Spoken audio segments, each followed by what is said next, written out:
गरीबी, गरीबी और गरीबी सदा रहने वाली है। सनातन है गरीबी। गरीब सदा रहेंगे सोसाइटी में, और ख़ास करके ऐसे सोसाइटी में जहाँ पे एक पॉलिटिकल सिस्टम काम करेगा। जो आपको नियम बनाने की ज़रूरत है, लोगों को नियंत्रित करने की ज़रूरत है। इसका मतलब कि लोग एक तरह के गुण वाले नहीं हैं, एक तरह की प्रवृत्ति वाले नहीं हैं, एक उद्देश्य नहीं है।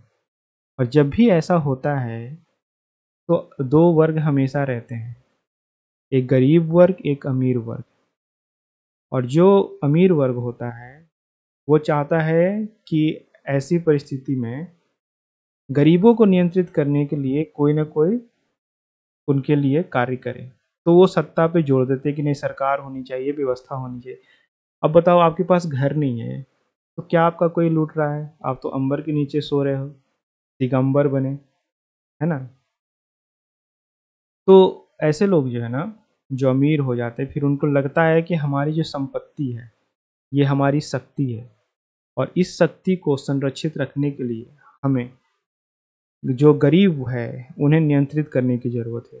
तो उनका नियंत्रण 2 तरीके से होता है। एक तो वो उनकी संपत्ति छीन न लें, इसलिए नैतिक नियमों की ज़रूरत पड़ जाती है, कानूनों की ज़रूरत पड़ जाती है। हालाँकि ये पार्शियल नैतिकता होती है ना? एक दिखाने वाली नैतिकता होती है, क्योंकि वास्तविक में अगर वो नैतिकता की एनालिसिस करे तो उसकी भी लिमिटेशंस बाउंड्री पार कर जाती है और परम नैतिकता में चली जाएगी।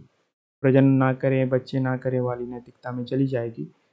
तो करते क्या हैं कि अपनी संपत्ति को बचाने के लिए, अपने जो वे ऑफ क्रिएटिंग मनी है उसको बचाने के लिए सत्ता का निर्माण करते हैं, और वो जो सत्ता है वो इन गरीबों को नियंत्रित करती है। और याद रखना, गरीब जो है ना हमेशा अधिक होते हैं। आपने सुना होगा कि जो प्लेटो थे, वो उन्होंने डेमोक्रेसी को सही नहीं माना। उनको लगता है कि जो मेजॉरिटी पीपल हैं वो अपने लीडर को चूज कर लेते हैं, जो कि सिर्फ पॉपुलिस्टिक मेजर्स बनाने लगता है, और वो मानते हैं कि डेमोक्रेसी ख़त्म हो जाएगा। उसके पीछे देखो यही है कि होता क्या है कि जो गरीब हैं, वो गरीब की आबादी अधिक होती है। हमेशा याद रखना कि गरीब की आबादी अधिक होती है, जो कंज्यूमर वर्ग है ना उसकी आबादी अधिक होती है। वो कंजम्पशन करते हैं, लेकिन उनके जो कंजम्पशन पैटर्न्स होती है, उनको बहुत इंफीरियर क्वालिटीज़ की होंगी, क्योंकि उनके कंजम्पशन पैटर्न पे डिपेंड होते हैं अमीरों की, जो अमीर हैं उनकी आमदनी। तो वो उनके जो प्रेफ़रेंस है, जो स्टैंडर्ड ऑफ लिविंग है, क्वालिटी ऑफ परचेज़िंग है, उन सबको लो रखते हैं। उन पे प्रॉफ़िट मार्जिन्स हमेशा ज़्यादा रहती है। सत्ता उन पे काबिज़ रहती है, उनसे कर भी लेती है, और उनको कभी भी अ, आने नहीं देती। दो जिसको बोलते हैं ना मेन स्ट्रीम या रॉयल स्ट्रीम, उसमें आने नहीं देती। अब कोई-कोई अपवादवश तो हो जाते हैं तो उनको आने देना पड़ता है, क्योंकि उसके लिए तो पूरी व्यवस्था को खतरे में नहीं डाल सकते ना। अब वो अपवाद होने में आप मत लग जाओ, आप पूरी व्यवस्था को समझो और मुक्त होने में लगो। तो गरीब हमेशा ज़रूरत है सोसाइटी की। अभी आप ऐसा सोचो कि कितने भी साइंटिफिक डेवलपमेंट हो जाएँ, साइंटिफिक डेवलपमेंट डिपेंड करते हैं मटेरियल्स पे, और मटेरियल सब जगह एक ही मटेरियल का हम उपयोग नहीं करते हैं, डिफरेंट मटेरियल्स का उपयोग करते हैं, है ना? चलो मान लो कि एक मटेरियल है जिसको आप किसी भी चीज़ में कन्वर्ट कर सकते हो, तो क्या उससे गरीबी मिट जाएगी? गरीबी का संबंध मटेरियल है ही नहीं। गरीबी का संबंध जो है व्यवस्थागत है। गरीबी का संबंध जो है वो नियंत्रण वर्ग से है, और नियंत्रण वर्ग ये सत्ता है, और ये सत्ता किसके द्वारा निर्मित किया जाता है? गरीबियों के द्वारा नहीं। ये सत्ता निर्मित की जाती है अमीरों के द्वारा ही। हम हमेशा ध्यान रखो, ये भ्रम में मत रहो। अब ये डेमोक्रेसी जो आई है ना, इस डेमोक्रेसी में सत्ता जो है अधिक से अधिक लोगों पे रहती है निर्भर। तो अधिक से अधिक लोग कौन हैं? वो ऐसे लोग हों जो कि बातों को ना समझें। अधिक से अधिक वैसे लोग हों जो अशिक्षित हों। अधिक से अधिक वैसे लोग हों जो हमेशा मजदूर वर्ग हों। मतलब they do not able to lift themself. उनके अंदर मुक्ति की आकांक्षा नहीं हो, जीने की आकांक्षा भरी हो। उनके अंदर कंजम्पशन की आकांक्षा भरी हो। ऐसे लोग ही होते हैं मजदूर वर्ग, ऐसे ही लोग ही होते हैं वो मास पॉपुलेशन जो अपने सरकारों का चयन करती है। इनको लग रहा है कि हम सरकारों का चयन कर रहे हैं, लेकिन ये अधिक होने के कारण सरकारों का चयन नहीं कर रही है। सरकार ने इन्हें अधिक रखा है ताकि वो उनका चयन कर सके। और वो जो सरकार है वास्तविक में किसके नियंत्रण में है? अमीरों के नियंत्रण में। इस बात को यहाँ पे स्पष्ट रूप से समझ लेना है कि चाहे डेमोक्रेसी हो या मोनार्की हो, वहाँ पे सत्ता पे नियंत्रण हमेशा ऐसे ही वर्गों का रहा है। अब भारत में कोई एक्सेप्शनल है नहीं, भारत की भी डेमोक्रेसी की वही हाल है।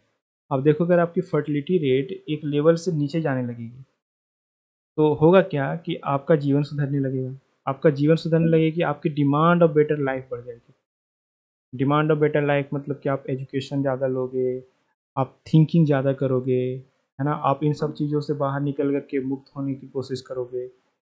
तो जब भी आप ऐसा करोगे, तो ये एक तरीके से जो सत्ता है, जो व्यवस्था है, उसको मारेगी, है ना? उसको एक तरीके से चोट पहुँचाएगी, और जब आप उसको चोट पहुँचाओगे तो वो तो क्या करेगी, उनके पास ऑप्शंस है। जैसे अभी के समय में क्या ऑप्शन है, जैसे यूके वगैरह को देख लो, उनके पास जो कंज्यूमर वर्ग है और जो लेबर वर्ग है वो घटने लगे, तो उन्होंने मास माइग्रेशन कर दिया और इससे वो परेशान है। उनके यहाँ के जो मिडिल हैं, अमीरों को तो दिक्कत नहीं, उनको तो चाहिए, वो तो माइग्रेशन खुद करवा रहे हैं। लेकिन जो मिडिल वर्ग होता है, जो गरीबी से थोड़ा सा ऊपर, हालांकि वो गरीब ही हैं, वो अलग तरीके के गरीब हैं, वो जो वर्ग होता है उसको नकार करके वो माइग्रेशंस को ज़्यादा प्रेफरेंस दे रहे हैं, क्योंकि उनको पता है कि हमको in the long term consumer चाहिए, हमको in the long term workers चाहिए, है ना? हमको एक ऐसा वर्ग चाहिए जो हमारी बातों को सुने, अज्ञानी रहे, लिबरेशन की बात न करे, है ना? अंधधुन भक्ति में लगा रहे, राइट? तो इस भ्रम में नहीं रहना। तो प्लेटो को थोड़ा सा भ्रम था। प्लेटो को क्या लगा था कि डेमोक्रेसी में क्या होगा कि मास जो पॉपुलेशन वो डिमांड करेगी, सरकारें उसको पूरी करती जाएगी, तो एक तरीके से जो मास पॉपुलेशन है वो सरकार पे, सत्ता पे काबिज हो जाएगी और एनार्की आ जाएगा। एनार्की उनार्की नहीं आने वाला, गरीब वर्ग हमेशा रहेगा, क्योंकि डेमोक्रेटिक सिस्टम भी एक सत्ता का सिस्टम है ना। अब ये जो सत्ता का सिस्टम है, ये उन पहलुओं पे काम नहीं करेगा जिस पहलुओं से आपकी आबादी कम हो, क्योंकि आप ही तो वो आबादी हो जो कि उसको सत्ता पे काबिज रखते हो, है ना? और आपको नियंत्रित करने के लिए, आपकी आबादी को भ्रमित रखने के लिए, मास रखने के लिए, ज़्यादा रखने के लिए उसको जो सपोर्ट करता है वो तो वो अमीर वर्ग है। तो गरीब कभी नहीं मिटने वाले जब तक समाज में सत्ता रहेगा। चलिए आज इतना ही समझते हैं, बाकी अगले वीडियोज में देखेंगे। धन्यवाद।